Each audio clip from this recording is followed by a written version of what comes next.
ജീൻസിൻ്റെ കഥ. ജീൻസ് ഒരു വസ്ത്രമായി ഉപയോഗിക്കാൻ തുടങ്ങിയത് എങ്ങനെയെന്ന് അറിയാമോ?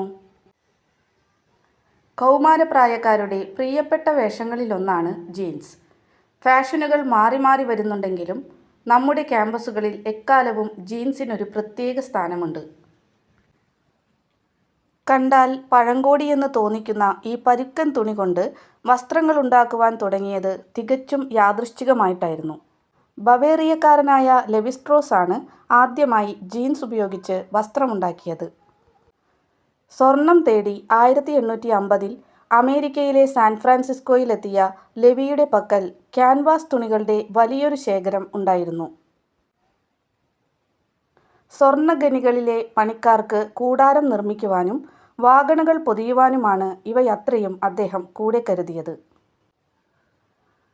അതിനു പിന്നിൽ ഇങ്ങനെയൊരു മഹത്വം ഒളിഞ്ഞിരിപ്പുണ്ടെന്ന് അദ്ദേഹം സ്വപ്നേബി കരുതിക്കാണില്ല.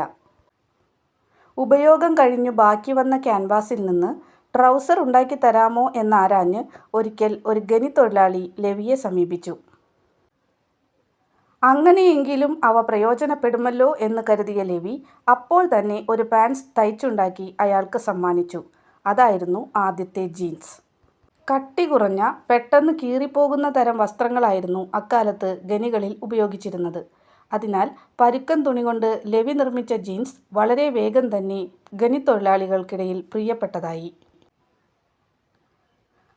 പ്രതികൂല പരിതസ്ഥിതികളിൽ പോലും ഏറെക്കാലം ഉപയോഗിക്കാമെന്നതായിരുന്നു ലെവിയുടെ ജീൻസിൻ്റെ മേന്മ.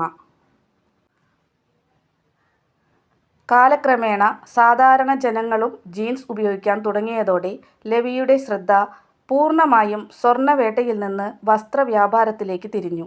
അങ്ങനെ വ്യാവസായിക അടിസ്ഥാനത്തിൽ തന്നെ അദ്ദേഹം ജീൻസ് നിർമ്മാണം തുടങ്ങി. ഇന്ന് ജീൻസുകളിൽ തന്നെ ഇനങ്ങൾ പലതുണ്ടെങ്കിലും ഫാഷൻ ലോകത്ത് ലെവിയുടെ ജീൻസിന് ഒരു പ്രമുഖ സ്ഥാനമുണ്ടെന്നോർക്കുക. Thank you for watching.